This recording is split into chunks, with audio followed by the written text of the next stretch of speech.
Assalamualaikum warahmatullahi wabarakatuh. Apa kabar anak-anak ibu yang soleh dan soleha?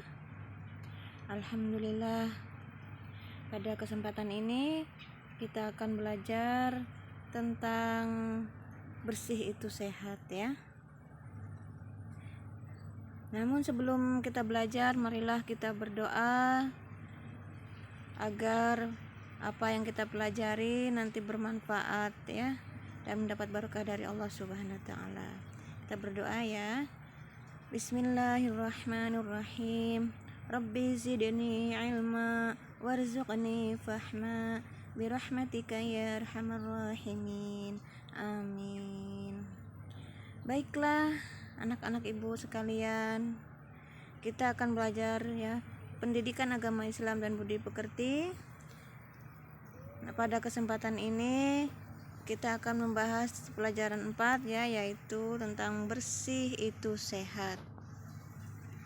Nah, sebelum kita belajar tentang materi bersih itu sehat, Ibu akan menyampaikan ya kompetensi dasarnya terlebih dahulu. Yang pertama yaitu memahami tata cara bersuci dari hadas kecil sesuai ketentuan syariat Islam ya. Kemudian untuk keterampilannya mempraktekkan tata cara bersuci dari hadas kecil sesuai ketentuan syariat Islam. Nah, kemudian ada juga indikator pencapaian kompetensinya, yaitu menjelaskan pengertian bersuci dari hadas kecil, kemudian menerangkan macam-macam hadas kecil dan menemukan alat-alat untuk bersuci ya. Selanjutnya ya, untuk materi ini ya, yang pertama yaitu yang pertama memahami tata cara bersuci dari hadas kecil sesuai dengan syariat Islam. Nah, di sini apa saja yang dibahas? Yang pertama yaitu mengenal arti bersih dan sehat. Yang kedua, aku senang berwudu. Kemudian yang ketiga, ayo belajar tayamum. Nah, untuk saat ini ya, materi yang akan kita bahas yaitu yang pertama, mengenal arti bersih dan sehat ya. Apa sih artinya bersih? Bersih itu adalah ya bebas dari kotoran. Kemudian suci. Suci itu artinya bebas dari najis ya.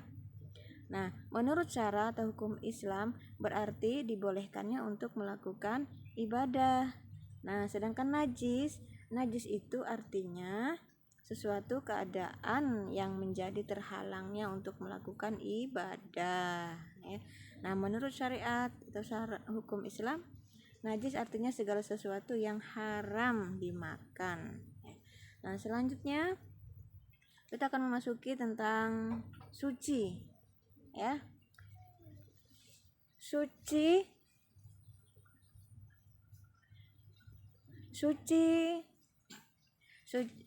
itu ada dua macam, yaitu suci dari najis, yang kedua dan suci dari hadas ya. Nah, suci dari najis artinya apa? Suci dari najis artinya terbebas ya dari benda-benda najis seperti kotoran hewan, darah, air kencing dan lain-lain ya. Kemudian yang kedua, suci dari hadas. Nah, suci dari hadas ini ya dibagi lagi menjadi dua macam. Yang pertama ya, suci dari hadas kecil. Hadas kecil ini disebabkan oleh keluarnya sesuatu dari kubul dan dubur, atau lebih dikenal dengan bab tucing ya, BAB, kentut dan kencing. Nah ya, cara membersihkannya bagaimana?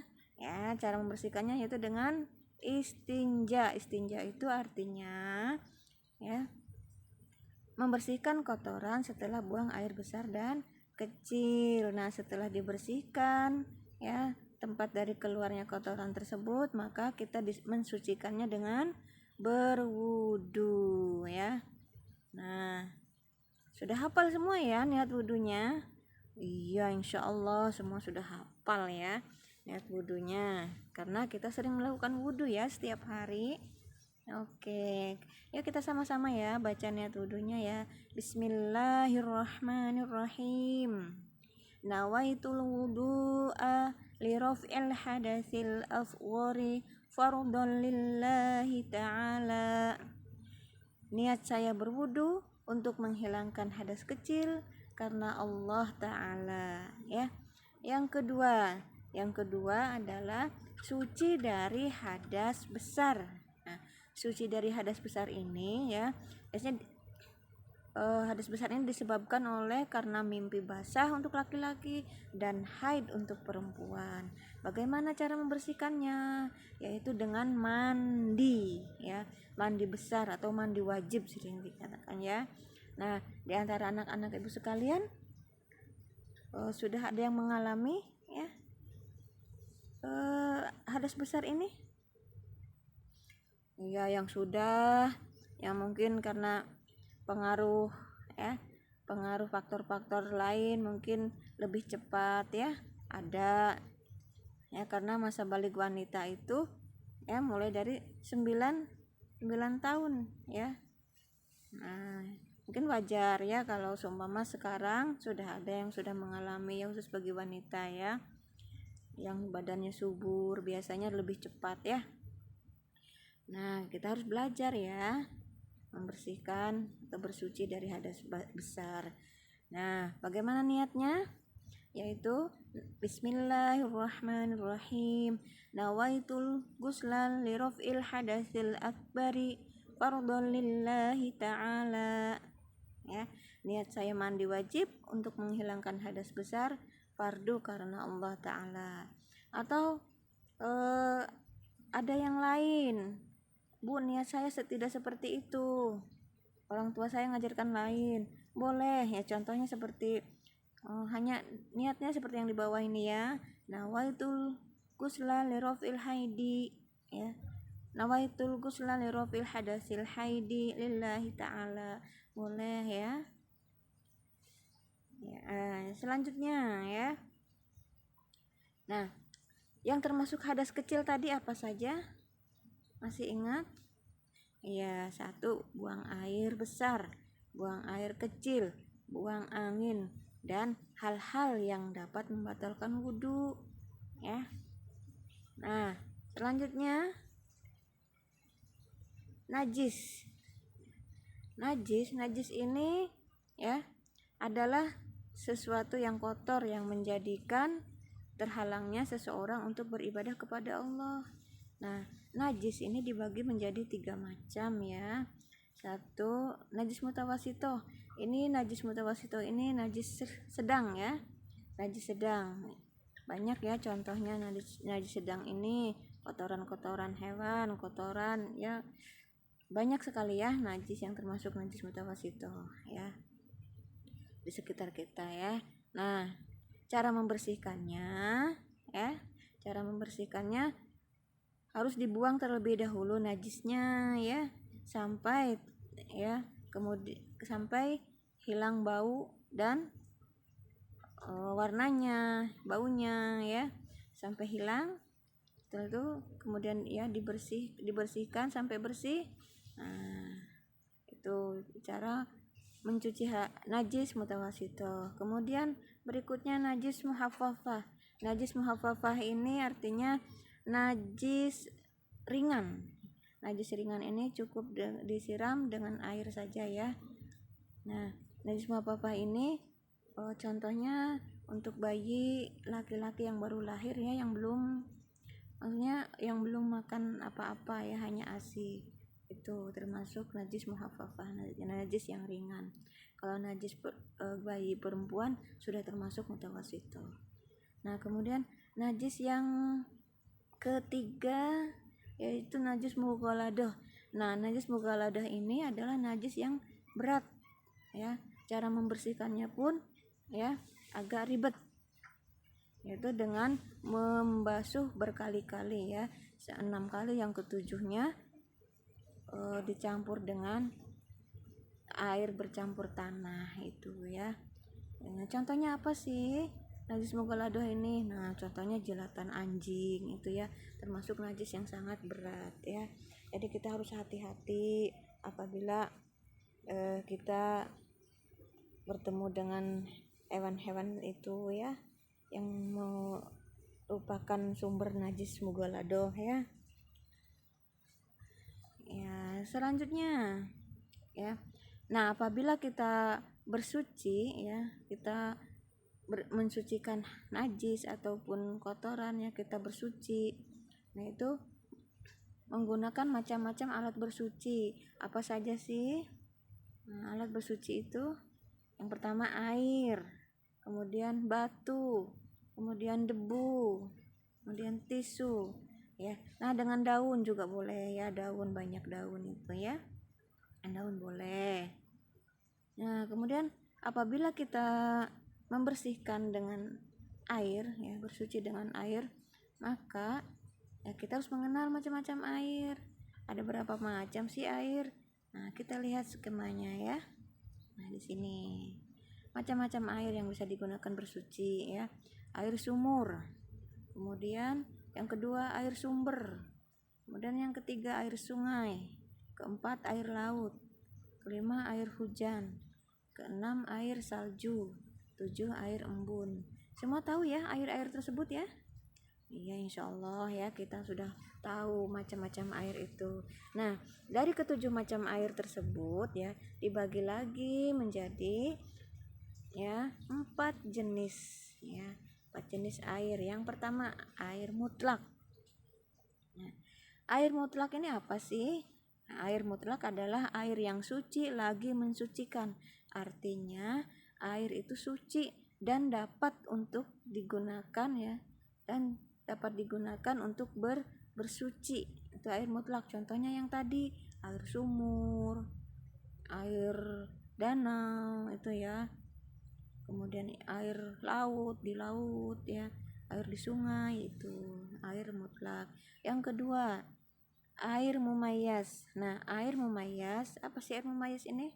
Nah, air mumayas adalah air suci dan mensucikan, tapi makruh digunakan ya. Nah, air mumayas ini ya, air suci dan dapat digunakan untuk mensucikan, untuk bersuci, tetapi makruh digunakan ya. Mengapa? Ya, karena seperti contohnya itu air di dalam bejana ya, air dalam bejana kemudian yang terjemur oleh panas matahari. Nah, air yang panas tersebut ya belum boleh digunakan, makruh untuk digunakan untuk bersuci ya. Maka dari itu disebut air mumayas ya. Kemudian yang ketiga yaitu air mustakmal. Air mustakmal ini adalah air suci tapi tidak dapat mensucikan ya. Airnya suci ya, artinya airnya suci tapi tidak dapat dipakai untuk bersuci ya, karena tidak dapat mensucikan. Mengapa? Karena sudah digunakan. Air mustakmal ini disebut dengan air bekas pakai ya. Kemudian yang keempat yaitu air mutanajis. Air mutanajis ini adalah air yang sudah terkena najis ya, dan jumlah airnya itu tidak sampai 2 kula ya. Nah, apabila jumlah airnya itu kurang dari 2 kula, maka air tersebut tidak dapat digunakan untuk bersuci. Selanjutnya ukuran kula. Berapa sih ukuran kula itu? Ukuran kula itu sekitar 2 ya, 1 kula itu yaitu 60 kali 60 kali 60 ya, 60 cm lebar, 60 cm panjang, 60 cm tinggi ya, volumenya seperti itu. Nah, selanjutnya saya paham ya tadi apa saja yang disampaikan tadi. Nah, kesimpulannya mari kita simpulkan. Kesimpulannya adalah bersih artinya benda dari bebas dari kotoran. Kemudian artinya suci. Suci artinya bebas dari najis. Nah, menurut syara atau hukum Islam berarti dibolehkannya untuk melakukan ibadah. Najis artinya sesuatu keadaan yang menjadi terhalang untuk melakukan ibadah. Sedangkan najis menurut syara dan hukum Islam adalah segala sesuatu yang haram dimakan. Oke, bagaimana ya? Semoga bermanfaat ya. Nah, kalau sudah paham, coba ya berlatih di rumah. Nih, apa yang dimaksud dengan bersih dari hadas? Kemudian jelaskan apa saja yang termasuk hadas kecil. Kemudian apa saja yang dapat digunakan untuk bersuci. Kemudian jelaskan jenis air mustakmal. Nah, dicoba ya. Kita berlatih latihan di rumah. Oke ya, Ibu ucapkan terima kasih atas perhatiannya. Semoga ada manfaatnya ya. Semoga dapat digunakan, dapat diterapkan dalam kehidupan kita sehari-hari, apa yang telah kita pelajari kali ini ya, dengan menerapkan hidup bersih ya, sesuai dengan ketentuan syariat Islam. Terima kasih, semoga bermanfaat dan barokah. Ibu akhiri, Assalamualaikum warahmatullahi wabarakatuh.